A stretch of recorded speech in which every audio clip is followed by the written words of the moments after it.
From WABE in Atlanta, this is Savory Stories, a show where we take a look at Atlanta's people through its cuisine and food history. On this podcast, we trace Atlanta's food story from the past to the present, getting to know Atlanta's culinary creators and demystifying stereotypes about food. I'm Akilah McConnell, culinary historian and owner of Unexpected Atlanta Tours, the #1 rated Atlanta tour and activity on TripAdvisor, and author of A Culinary History of Atlanta. And I'm Chef Asita Reed, owner of Life Chef, where we help you live a life you love, and author of How to Feed a Kid, a Parent's Guide. Today, we're taking a look at a hotly contested topic here in Atlanta, and that's tipping and customer service. So to help us out in this conversation, we have a very special guest today. Yay! The one and only Mike Jordan, senior editor on Black culture at the Atlanta Journal-Constitution, freelance writer, and Atlanta food lover. Mike, welcome. Welcome. It's an honor to be here. Thank y'all for having me on this wonderful show. Yeah, we're so excited to have you. I'm actually not sure at this point exactly when Mike and I met. I think I might have been a source maybe for a story that he was writing, but I just remember the first time we started talking, like we could not stop chatting. And before this, I mean, y'all, we have some opinions on this. So get ready for a really fun podcast today. I got to say, I'm actually personally excited about it because in 2024, Mike won the James Beard Award in Journalism, specifically the Jonathan Gold Local Award for his work. And some of that work is about tipping and customer service. So if you don't know, it's a really big deal. So first off, Mike, huge congratulations. Congratulations. Thank y'all very much. I really appreciate it. Did you bring it? Did you bring the...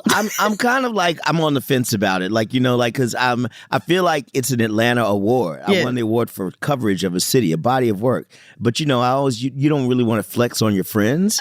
But at the same time... Are they your friends if you can't flex on them? Yeah. Here's the thing. It came with a ribbon. Like, Right, you know, and it was right. like cloth ribbons. As it should. What I want to do is get like a chain. Like, you know, like an actual chain. I love it. My mentor, actually, he was like, you can get them to mold the award and make a little chain out of it. I kind of might do that. Yeah, that you What's should a cake rock. without icing? What's a chain without? Come on You now. should rock that for sure. So today we're talking customer service, tipping. I really love this conversation between the three of us because we have three very different perspectives. Mike's coming at it from this perspective of a food and culture critic. Asita's coming from it from the perspective of a chef, and you've worked in the hospitality industry. I'm looking at it from the perspective of a culinary historian. And, you know, let's just lay it out here. We've gotten a lot of heat in this city for having poor customer service. Everybody remembers the whole Keith Lee debacle. So before we start, I want to let's get some perspectives here. Does Atlanta and do Atlanta restaurants have a customer service problem? Let's start with Asita. What do you think? Okay, let's go back a moment. Let's revisit this whole Keith Lee debacle. For those who don't know, Keith Lee, who has no ties to restaurants, started reviewing them, and he would change the trajectory of a whole restaurant's existence because he'd go to some mom and pop that was struggling, review them in the car so no one even knew he was there. And, you know, if it was a great review, then locals would flood the place and it would save him. And it's a wonderful Cinderella story. Well, his following has grown and his monologues have changed, but he came to Atlanta, and we still are trying to figure out who directed him, where he went. But he got some really bad customer service. And I can't even say he got bad customer service because he got what we've been getting as customer service for some of these well-known places. So just wanted to paint out color in the blocks on what the Keith Lee debacle was.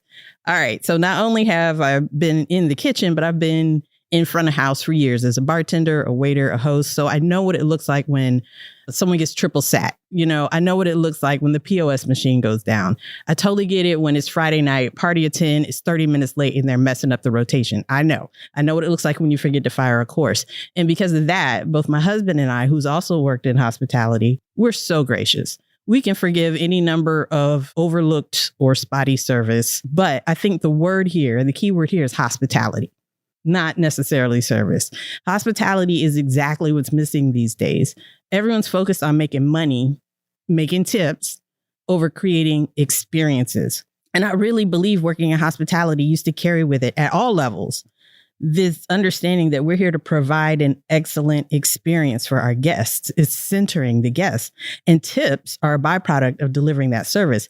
The vibe is totally shifted and tips are now expected. I say, and I will start too, that, as a journalist, I supported my career as trying to get to the point that I'm in my career today as a bartender, as a front of house, as a manager, I've worked all through restaurants like my whole career. I say to this day, if I write something and everybody gets angry, that's fine because I can go back to bartending. Absolutely. I will go back to cash tips. Thank you very much. I was lucky to buy a house in East Point when they were not as expensive as they are now. But anyway, I think you have several problems. And so Atlanta has a nuanced issue with what's going on with our hospitality. And I wrote about this and it's starting to surface again. I called it, I wrote 2 stories. One is You Can't Eat a Vibe, and another one is Good Vibes, Hospitality Not Included. They're 2 parts of the same story. And I've been working on this story for 4 years. Like the editor, Beth McKibben and Jesse Sparks, shout out to them. Beth formerly at Eater, now at Rough Draft. But I've been working on it because I noticed that people were starting to complain. And it took Keith Lee to come in and provide this umbrella under which people could stand and then yell it out and shout it. But people had been saying this one-on-one for years. So I was noticing the trend that people were saying, we're not getting this level of service, or they're including gratuity, and they're not telling me they're including gratuity and all these other things. But I think there's a very simple thing that goes to the way that restaurants get into business, and that is in the licensure process. And it is much easier to disguise a bar and lounge and basically a club as a restaurant than people think it is. And because of that, if you really want to own a bar or a lounge and you can hide it as a restaurant, we all know that the service standards at a club are much different than the service standards at a fine dining institution. Prices are similar. And that's what people kind of forget a lot of times. You'll go to a lounge and spend $500 a lot faster than you think if you are expecting to have the time that's being sold to you. But that time, I always ask people, is that your time or is that the time that you want people to see you having? And that's where I think some of the problem is.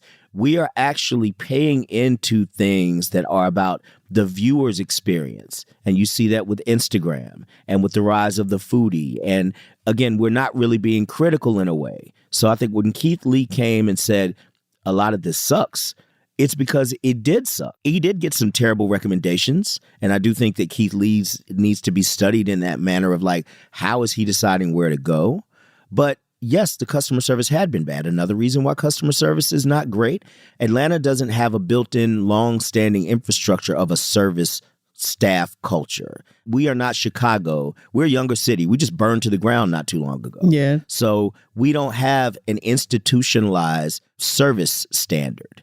And because of that, and when you mix in lounge culture where, again, sparklers, you've already given that up. And the club kind of didn't ask you to show up. You knew you needed to be in the club. So you're a captive audience. You might as well be on an airplane at that point. This is like a social media byproduct. It has nothing to do with the food. Yeah, and that's the problem. We need to decide that we demand higher standards of excellence in hospitality and service because we're voting with our dollar. So if you're showing up again and again, then who am I, the quote unquote critic of food or whatever, to tell somebody, hey, these are problematic. And they're like, I'm sorry, I made $1 million last year off this problematic service. And you're paying my service staff for me. Mm-hmm. So we have to decide what we're going to accept. And we also need to be clear that Atlanta still has some growth it needs to do in establishing a restaurant wages and a living standard that makes sense. And Atlanta can do it better than a lot of these bigger cities because the cost of living, although it's risen, is a little bit more reasonable. But we haven't really decided that yet. So I think this is a really good question because, Asta, you're talking about hospitality. You're talking about this lounge culture and, we need to set standards for great customer service. So what is it? What makes great customer service? If you're coming up with your ideal restaurant with the ideal hospitality or customer service, what would that look like? Mike, how about you? Share what that would look like. As someone, again, who served for a long time and did not make the kind of money that these folks are making, no one had an automatic gratuity for me. And I was out there busting it because I needed to make $25 at least a day or else it made no sense. As someone who did that, communication. Like, that's my thing as someone who worked in it. If you don't have my food on time, if something is going on, just come back and let me know. That's all I need. I mean, and again, I want to get my food. I do not want frozen or dishwashed heated food crusted up on my plate. I've had that in some Atlanta restaurants. I've had all of the weird things. But if you notice and you say, I'm so sorry, and you come back, I just want you to talk to me and keep me abreast of what's going on. When I lose that, that's when I'm like, you don't really care. That's what hospitality is, though. Yeah. So what do you think? Well, I'll go back to this culmination of all the things that provide a good experience. If I just wanted good food and good drinks, I could stay home. But I came out to your establishment for an experience, and it's all the staff back and front of house that work together. And when it does, y'all, it is a beautiful thing to behold. When you got your front of house and back of house staff working together, everyone's working for this customer experience. I don't care if I'm one person that's sitting at a bar or if I'm coming in for my grandma's 90th birthday. It's the experience. It's the ambiance. It's the comfortability. It's the communication. It's I see you, you see me, you hear my needs. I hear your specials. I hear that the kitchen's backed up. It's going to be an additional 10 minutes. Here's some free fries. Like, just, we're working together. The customer and the server and the kitchen, everyone is working together. I recently went to a popular spot. It's on trend for the food that it serves. And the place was filthy. And I have kids and I like fish like fresh off the boat, and I like a dive bar and street food. So I don't get easily skeeved out. And this place skeeved me out. And there's no excuse for that when you got a whole staff, particularly because this was counter service. And the only time you really saw your staff was when they ran by and dropped your food off and asked if everything was okay. I got my own drinks. I got my own condiments. Y'all can't wipe down tables. Y'all can't see the stuff on the wall. Like, the ceiling is fuzzy. And it just is not in a hipster, cool kind of way. It's in a filthy kind of way. What are we doing? Could I give you an example of amazing customer service that I had recently, actually, at not a place that was a fine dining restaurant. It was actually at a Chick-fil-A. So I took my kids to Chick-fil-A, and these folks were so nice. So I had incorrectly ordered. It was totally and completely my fault. You know, I got the order and I was like, oh, because I don't eat bacon. And I was like, oh, I can't eat this. And so I went back up and I was like, could you make me another, this food, no bacon, I'll happily pay for it. And they were like, no worries, let me take it back. We'll take care of it. This was at a Chick-fil-A.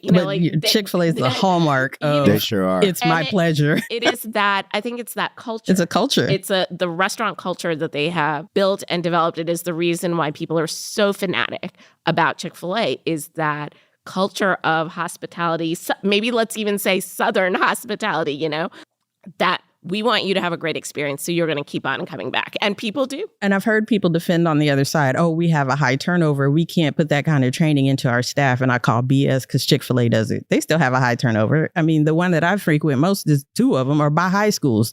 You can't have a higher turnover than a Chick-fil-A by a high school. When you think about this, though, people look at jobs in the service industry in general. Like, Chick-fil-A is seen as, you don't see a lot of folks over a certain age. Like, you don't see a lot of Gen X and baby boomers unless they're in management positions. Or working morning service. Yeah, correct. So in the service industry outside of that, in the restaurant side, you do see a lot of people who tend to be college age or, something about that. It's seen as a job to where, like, it'll help you pay your bills. And so it's like a catch-all job. And when you have people that look at it that way, and I'm not saying it is, we have to get a better understanding and put more value on the fact that there is a good-natured feeling and there's honor in providing good customer service. Yes. And if you feel that way, you're probably more likely, if you pick the right place and the team is built the way it is, you should do well and you'll feel good about it and you'll make other people feel good. Whereas a lot of these restaurants, they see it as like, these are people who don't want to be here very long. Right. They see this as just a stepping stone. And that's what I mean about that infrastructure of a service culture overall. We have not, as Atlantans, decided it is cool to be in service. I have a friend of mine who went to Morehouse with me. He's been working at Chops for a long time. He does well. I know professional waiters. They're typically fine dining. Yep. Yeah. And so once you get out of fine dining in Atlanta, like, it just goes to hell. Like, all service just is, now you're just in the cesspool of anything goes. And I think that's very classist. Because if you are like old school food and bev, hospitality is a calling. When you go to your top star hotels to get hired to work, even in any position, you have to go through 2 psych evals because they want to know you're oriented towards customer service. You're here for the guest. It's a personality type. And there's pride and honor in the history of hospitality completely missing in the Atlanta scene once you step out of fine dining. Okay, so I'm going to actually maybe change up this conversation because, I tend to think about things from the historic angle. And I think it's really interesting, Mike, what you say about this infrastructure of, customer service. There actually was a restaurant in the past that really built the infrastructure of customer service. We just talked about how Chick-fil-A has this history, this culture of customer service.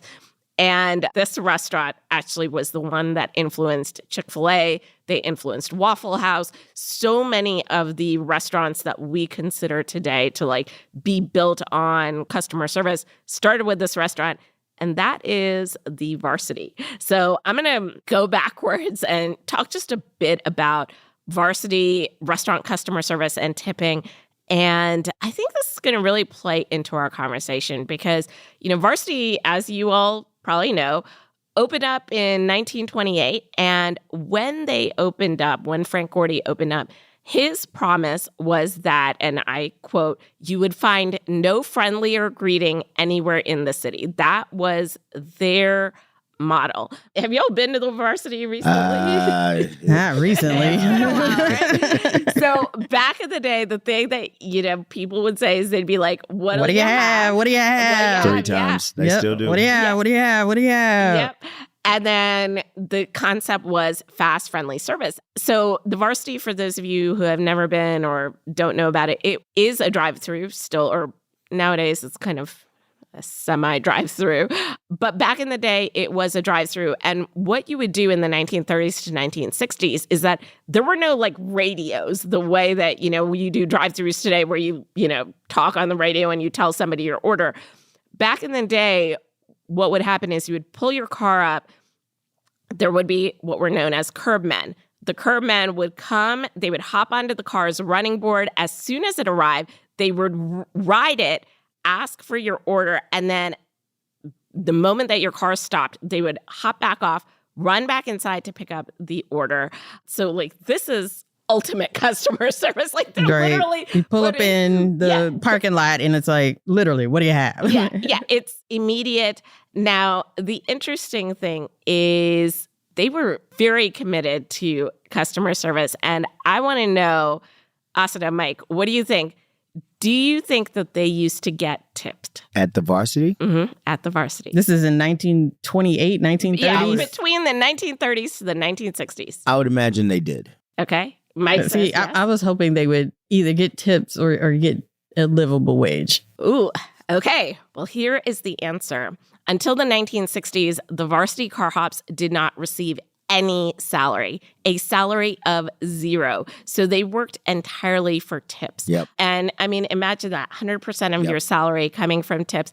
And of course, as it always does, this comes back to our city's racial politics. It sure does. Because who were the curb men? Black men. Yeah. Black men. Mhm. 100% they were black men. The way that it worked was that all these black men, they would get 0 salary, 100% tips. And frankly, I mean, they actually did really well. You were saying about your friend at Chops, these men did really well. There was a very famous Varsity waiter named John Flossie May Rayford. He used to wear these eccentric homemade hats. He used to sing the menu. People would come to the Varsity just to listen to him. The comedian Nipsey Russell, he got to start working as a car hop at the Varsity. He actually made so many tips at the Varsity that he would go do stand-up and then on the side work at the Varsity. So this really leads to a bigger question on the ethics of tipping, because this is how tipping started. So there is a performative aspect to hospitality. In this case, they had to lean into it because there was no salary as a catch net.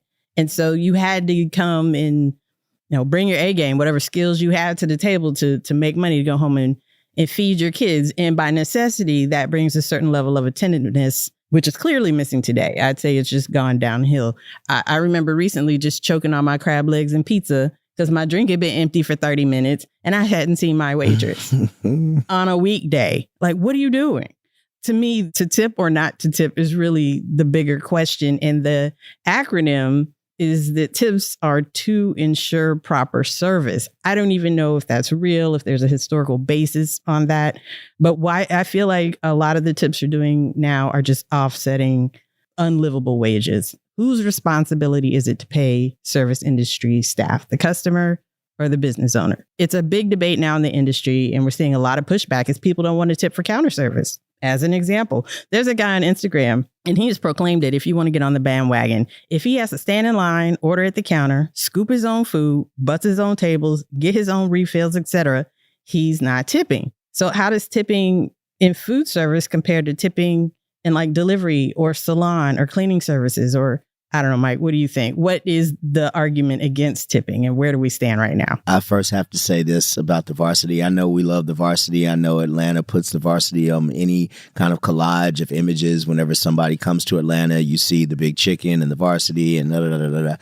I've never felt comfortable when I walk into the Varsity and those black men are saying, "What do you have? What do you have? What do you have?" I've never. Because I can tell you this, they look like they don't really want to say it. Oh, yeah. Now, this is definitely not your 1930s Varsity anymore. No. And so hearing this context is like, again, what you said, there's a performative nature to be on your A game to get it. And there is, again, a history of a performative black man or black woman Absolutely. in a showman kind of way. To make people feel I can see good. someone tipping that because it's, again, there's a societal kind of thing going on, socioeconomic thing going on. You're my server. You put on a little bit of a show for me. I'll throw you a little tip that makes you feel good. But to me, that persists today when I walk in.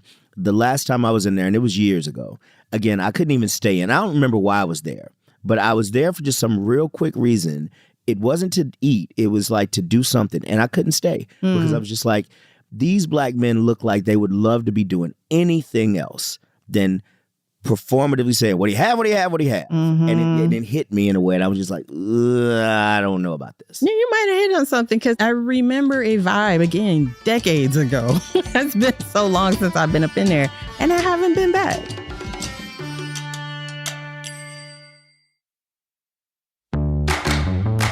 I love this. This is my jam here because this is so related to the history. That's right. When you said race, right? I mean, right. because actually, so quick step back. There is an amazing book, if anybody is interested in tipping culture and like the origins of tipping. There's an amazing book, 1998 by Carrie Seagrave. It's called Tipping: An American Social History of Gratuities. So like what we're saying, aftermath of Civil War, Black men took on jobs as barbers, railroad porters, hotel porters, waiters.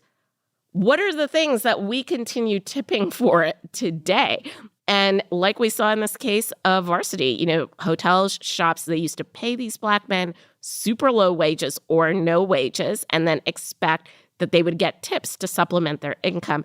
And just like what you said, Mike, there was actually a Southern journalist in the early 1900s, and I quote, he branded those who took tips as, and I quote, servile and inferior. So in other words, historically, tipping was a way to keep Black men down. It was very intentional that they were getting paid only in tips, but the way that they were looked at was inferior because they took tips.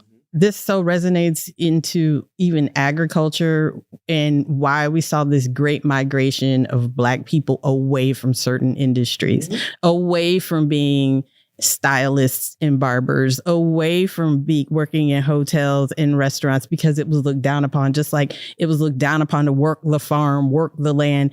And we now have several generations later, all these people returning to these industries and trying to reclaim the gap, reclaim what has been left behind. You see now Black-owned boutique hotels and Airbnbs that are, like making a statement all about extraordinary service. Well, because as we were talking a minute ago, we look at this as not the opportunity to, do something for your fellow man and woman. It's a community thing, actually, to serve someone. You should feel good about it. So and as we were saying, it shouldn't just be something that is for the elites. Why do elites and people who can afford fine dining need any more pampering than they already have? Right. They get a lot of pampering. They can afford a lot of pampering. They go home. They have expensive massage chairs, $500 salt shakers, all that stuff Larry June raps about. You know what I mean? Like they got fancy things. Right. We need to be concerned with our fellow community members and neighbors who don't get that kind of treatment and serve them and find the honor in serving them, because they work very hard and they don't expect to get the kind of service that's reserved for fine dining people. And it shouldn't have to come with a performative element. You shouldn't have to sing for your supper for your neighbor. And I think if hospitality got the kudos that it deserved, those who were drawn into it would do it because of their love language. People are like, why did you become a chef? I genuinely love cooking for people. I love feeding people. Yeah. That is an act of service. You come in my house, if you're not bringing bad vibes, I will feed you, period. Yep. I pick up strays all the time. Just like, you hungry? Come on, baby. And this is something we've talked about in previous episodes, right? That historically cooking was considered this inferior task. But now there has been this reclamation, this reclaiming of cooking as something that is amazing and incredible and providing sustenance for your community. And we should have this with waitstaff and waiting as well, because what you're doing as a waiter is so critical. You're creating that experience. And for many people, say you go out to eat one time a week, this is your vacation from your regular from your life. kitchen in your house. Where your family can sit down and everyone actually eats at the same time. Exactly. And the mom isn't rushing around or the dad isn't rushing around and washing dishes and cooking something. Like, this is a moment that you're bringing everybody together, and you as the waiter are a part of that. It's an incredible job. And there is an art to it. And it doesn't have to be fine dining. If you don't have wait staff that are on the ball, they drag the ticket time, they drag the turn and burn of the dining room, which inhibits or prohibits sales.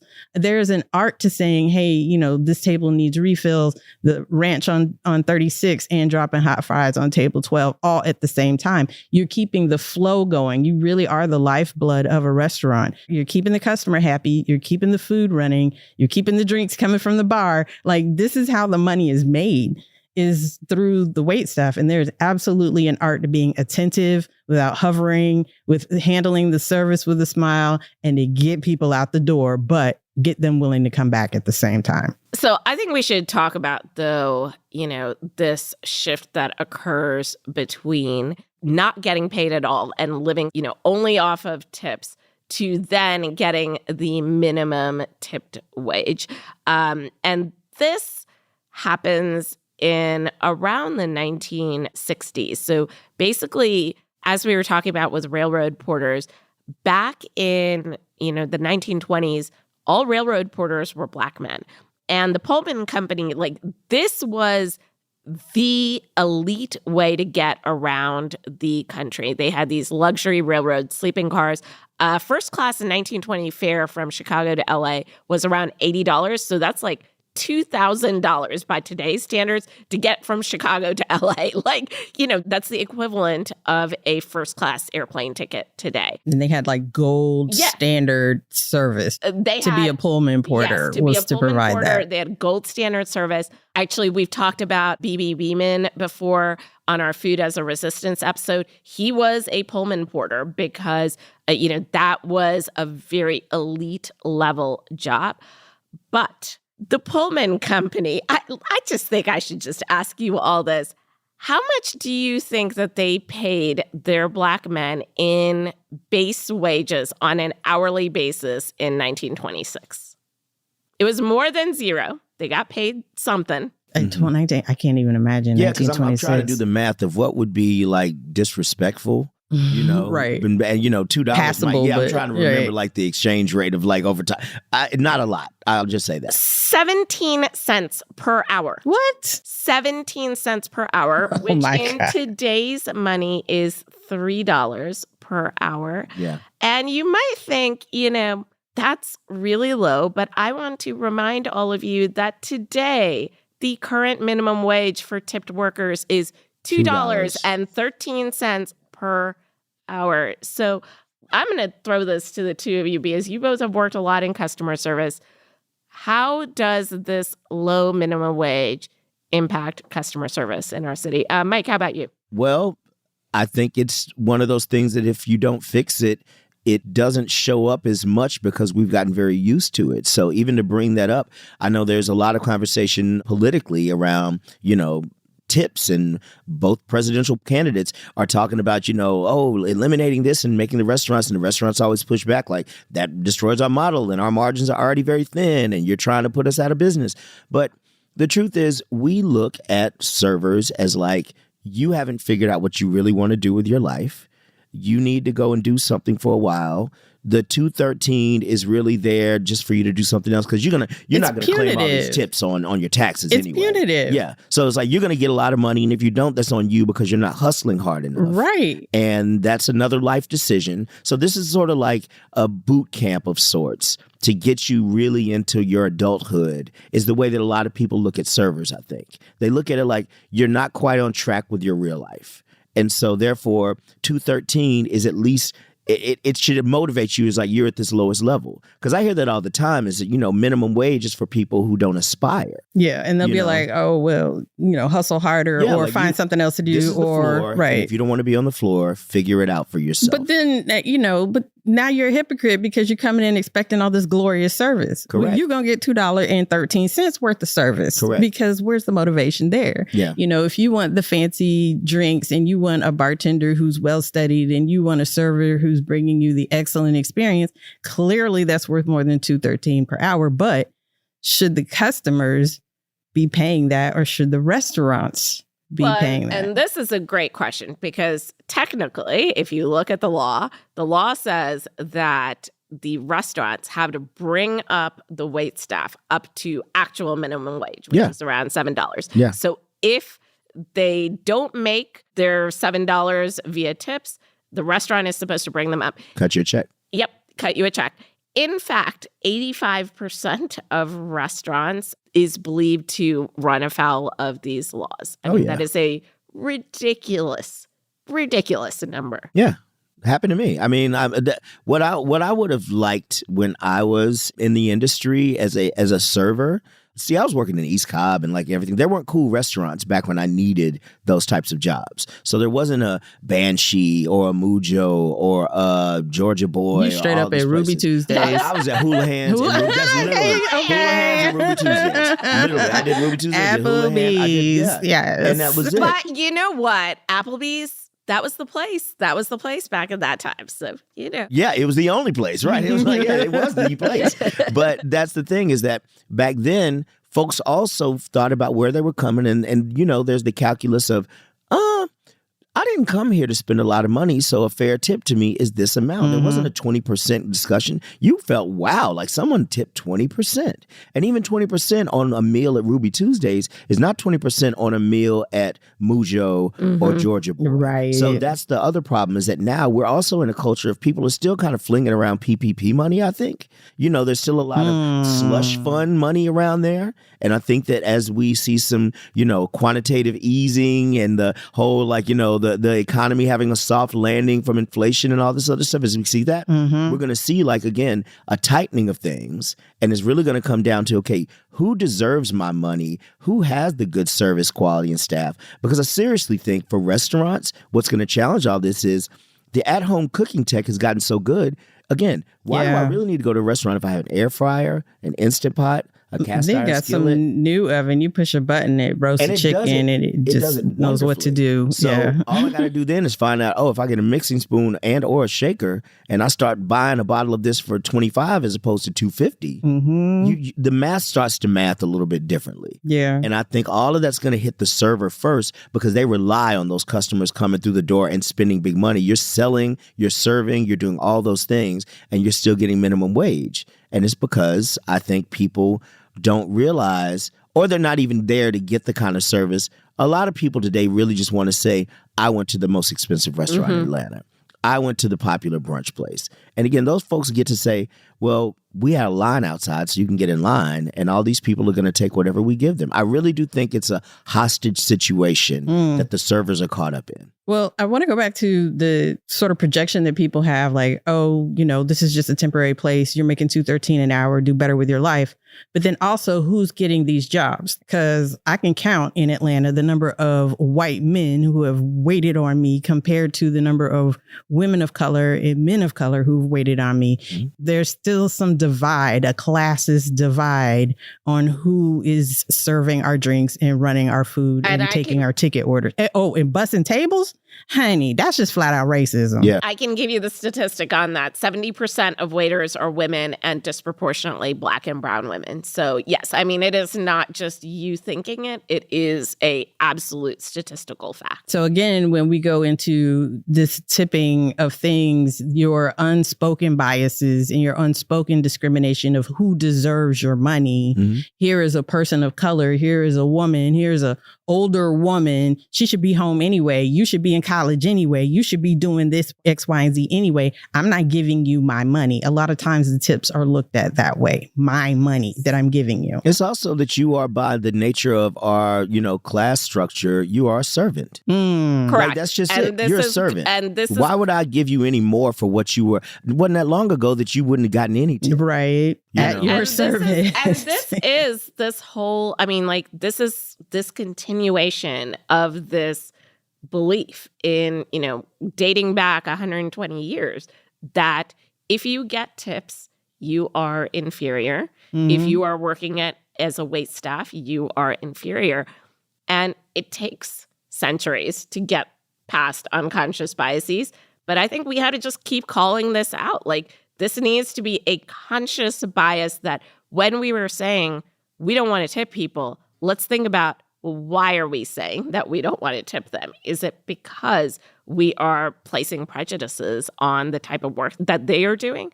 Or is it because of their race or their gender? And is it also, to be fair, is it also because we're somewhere and the person knows that not only is there a baked-in tip, so there is no mandate. If you know you're going to get paid without doing anything, and again, I'm trying to absolve the service class of, a lot of things that were put in place historically. But also, I do think that it's just fair to say there are people who know if I get this job, you're going to pay 18% whether you know it or not. And also, as we all know, I may not tell you that you're paying that automatically, and you may double or triple tip me. We know that's going on. Yes. So that's my thing. I remember being on a cruise, my one and only cruise that I took, and they send you the thing, do you want to give your gratuity up front? I'm like, of course not. I've worked in the service industry. I don't tip you up front for something you haven't done yet. If I have to pay up front, I pay. But tip? No.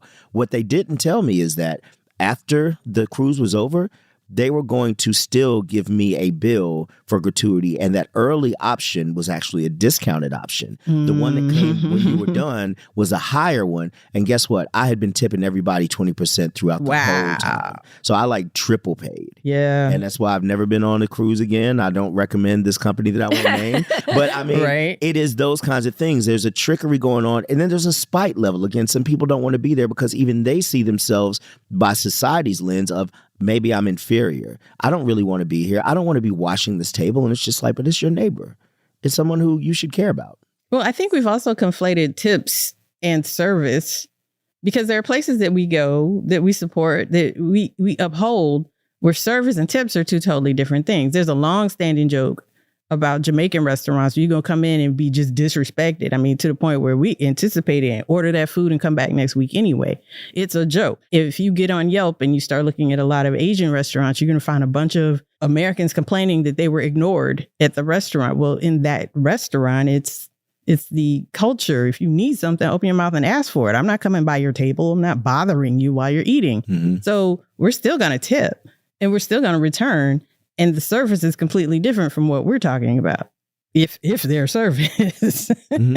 Yeah, I think, when we think too, because we are talking about tipping and customer service, and we've mentioned it a couple of different times, and Mike, you just mentioned it about this triple tipping scenario. So I want to hear from y'all.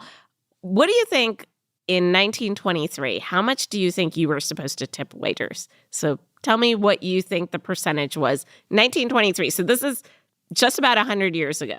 5%. 5%. What do you think? Under 10. So maybe as much as 9, 8 if they were great. Okay, so the actual answer is 10%, but the rule was that in a gourmet restaurant, you should never tip less than a quarter. I mean, of course, in those days, food prices were much lower. Mm-hmm. So by 1986, 1990s, we all grew up in this era. How much were you supposed to tip? In the 80s or 90s? 90s, it was probably 15%. Because I remember doubling the tax, which was 7%. Okay, I'm gonna stick with 10%. All right, so 90s, it was 1986 and 1990s, it was 15%. Okay. That was considered standard. So what is the standard today? Now, I noticed with COVID, it rolled up to 18 to 20%. Yeah. I was already a 20%er if you Right. just did your job. Yeah. You know, if I had to get up and come looking for you, that's different. Yeah. But if you just did what you need to do, I was already at 20%. But I have noticed, like, even on the little kiosk, it starts at 18%. Some of them start at 20. And I'm like, Yeah. why am I paying 25% for a cup of coffee? You didn't even pour it. Yeah. Yeah. 18%. Yeah. So, I mean, right now, it's average is 18%, Yeah. but it is quickly creeping up to that 20%. So, like, when we're talking about tipping right now, this is massive tipping inflation. Like, we basically doubled tipping Mhm. in 100 years. And I think, we should really wrap this up because I know we've had so much to talk about, but I want to just ask y'all a question about culture and the way culture plays a role in how we tip and how much we tip. So I'm going to throw out to you, this is a Cornell University study. It was done a few years ago, and they interviewed 1,000 servers across the United States, and more than 65% of those who were surveyed rated African Americans as either below average or very bad tippers. And the problem that came from this is that waiters, and they were asking waiters of all races, and we just said 70% of waiters are either women or people of color. Waiters of all races said that they actually disliked waiting on Black people because they assumed that tips would be less, no matter how good the service was. So this is a stereotype that very much is being perpetuated even today. It's leading to poor customer service. And it's this whole vicious cycle. And I want to know, how can you resolve this? I mean, is this true? Do you see it happening? How can we resolve this issue? Because it's a big one. It's not been my experience. I mean, I was, especially as a Black person, and if I was serving a Black family or Black customers, if I did my job, they always tipped me very fairly. Same. And so it's almost like the absent Black father narrative when the data Yes. shows you the exact opposite. Mhm. It is a complete myth. It's a perpetuation of a complete myth. So again, we have to stop thinking that, because it's food, there's not some perpetuated racism going on. It is Absolutely. all around us. We live on Earth in America. So there is racism, and there is a constant push to make Black people, specifically Black Americans, feel inferior if you're a Black American, because our history tells us why. We're supposed to be looked at as not service, but servants. Mm. So all of these things, I think, go back to that. I just always felt like, 20% is the same as you. If you don't get 20% from me, you really went out of your way to not get 20%. Yeah. Now, I've actually made some people add a little bit on to the bill. I've left you a few cents less than what the actual bill was because you were so disrespectful to me. I was like, if the bill was $23.75, I'd left you $23.71. I'm like, you owe me a little bit. I've done that in a lot of restaurant. You gonna help me pay for this bill. So and I'll leave a note and explain that also. I was going to say, I'm Yeah. good for telling you exactly why. If you didn't hit 20%, this wasn't an this is accident. why. This is an accident. Mhm. But I mean, I don't know that to be true, and I do think, as you said, it's a vicious cycle of just it's a perpetuated stereotyping. nonsense. Yeah, it's a vicious stereotype that's been perpetuated. But how do we resolve it? See, and this is my thing. Whose job is it to debunk racism? Because I know if you're coming to the table and you're focused on not getting tipped and you're bringing your biases and your racism to the table, you're not focusing on my experience. You're not focusing on delivering great service. I have an answer for this. All of this is ultimately the customer's responsibility because it's your dollar. It's your dollar. You are voting with your dollar. So even if the person is not providing great service, it's on you because you made the decision to go and sit in that chair at that table, to be at that restaurant. If you didn't get what you wanted, be clear. Communicate back. Yeah. The communication can't be a one-way street. You need to say, this wasn't up to standard. And if you want me to not feel that way, I need to know that you are going to correct what happened here. Because again, it's constructive criticism, but it's ultimately the server, yes, needs to get better. The restaurant needs to do a better job of training and promoting a culture of good service and why we're here to do this. The restaurants also need to stop stealing tips. We'll Yes, get into that conversation. We don't have time for that. And the restaurants also need to do like a self-evaluation. I think there's plenty of them that could just eliminate the wait staff. Stop BSing. Stop wasting these people's time. Yeah. They're not going to make the money that they need to make anyway. So just put your counter in place, put your little kiosk in place, and let's eliminate. You don't deserve wait staff. You're not training wait staff. You're not supporting wait staff. And as you said, a lot of them are stealing tips. So just do away with that. That way the people who really do want to be waiters can go to establishments that are supporting the wait staff. Yeah. I would also say, as I said before, there's a performative portion to being in hospitality. If you're coming to work to wait tables and you think you should just get paid to be there and not deliver this experience, I'm not saying you got to sing for your supper, but it'd be nice. Yeah. Okay. Yeah. Well, to be fair, waiting tables is a sales position. You're here to bump up sales. You're here to ensure a good experience. You're here to make sure the customer is happy. And if you're coming to a job and expecting just to get paid to be there, then you need to go sit at a desk somewhere. This isn't for you. You need to put out some effort. You need to communicate. You need to have that human element so that everyone's getting what they need out of this exchange and this interaction. And smiling. This is what I'm not even gonna say smile because honey, today might not be the day. I get that. But you know what you can say, y'all? Today is not my day, but it's getting better because you're here. I mean, I'm saying that's a great line. I have worked through all kinds of scenarios, and as long as you're communicating with people, I'm gonna make sure you're having the best lunch you can have. Just you tell me what you need. I'll be right back. Whatever. I'm going to take care of you because that's my Wait, job. Staff, you are listening. That's a great line. Keep that line. That's a good one.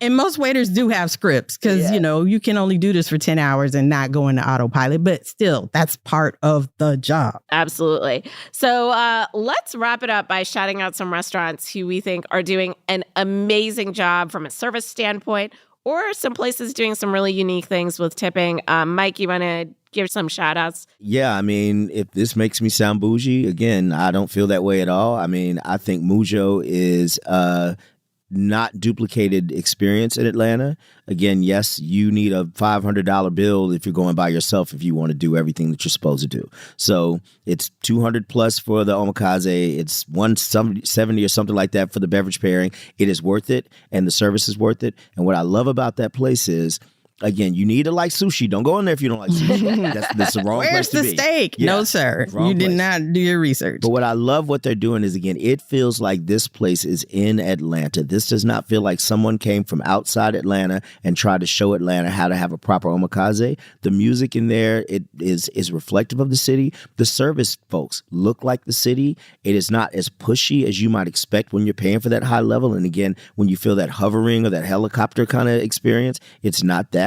And so I just love that the service matches the high quality standard they have. I was honestly surprised they didn't get 2 Michelin stars. And they were the last one to get announced. And I think they were kind of playing with the anticipation. And so I think they're doing a fantastic job. No, it's not cheap. But whenever somebody balks at that, I always say, did I see you at the club this weekend? Like, how much did you spend in VIP? How was that bottle service? Was that you at Magic City? No one was looking. No one. It was the wings. They were there for the wings. Who knows who went in or who went out? Shoe modeling services. Yeah, shoe modeling. I mean, in the wings. They came with wings. Great. Right. Shout out to the wings at Magic City Kitchen. But yeah, I think Mujo's doing a fantastic job. There are many places. I don't like to just shout out the super high-fine dining place, but I don't know. I'm constantly on the lookout, not just for good service, but just places where it feels warm, like you could drift in and drift out. And like you said, good service may just be right at the counter. That's it. And doesn't require anybody to come to my table or not. You just got my order. You made me feel like you're happy that I came in. The economy is going to keep working. I'm going to get some tacos, go home. I like that. And it's a good, warm feeling. Yeah, it is. That's why I have to shout out Cafe Bombay on North Druid Hills Road. I mean, we have been rolling in there for well over a decade. for a buffet style lunch. So there is no service as far as like other than refilling our water. But I promise you, it feels like these people have adopted my husband as part of their family.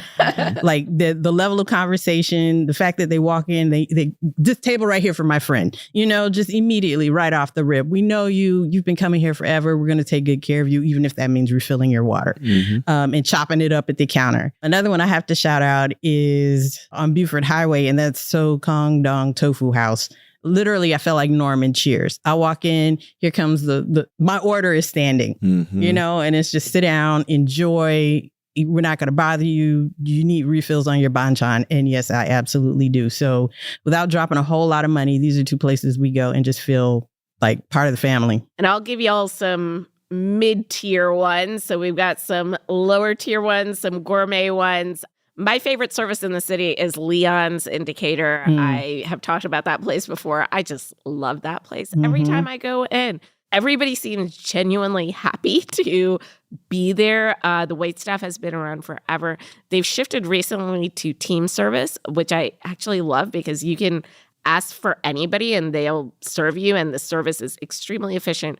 The fries are my favorite fries too. And, you know, I can't hate on any place with great fries. But, you know, I think it's just about these places that are exuding this hospitality that we were talking about it from the very beginning, where you go there and you feel like you're part of their family. You're part of their people. You're taken care of. Yeah. Back to hospitality. You feel like you've been taken care of, whether it's at a very high end level or a very, you know, just I recognize you level. I think that matters. What about you, listeners? Do you have a spot with amazing service? How do you feel about Atlanta's tipping culture? Visit us on Instagram and let us know. And a humongous thanks to Mike Jordan. Thank y'all. I like being here. This is like such a... We're going to have you back. Please. I was like, you know, like, do I have to work today? I think I do, but I don't feel like I want to work anymore. Right. I want to sit here and talk to y'all. Yeah. This is work, kind of. Y'all are doing the Lord's work. I mean, I really appreciate this show. It's a great show.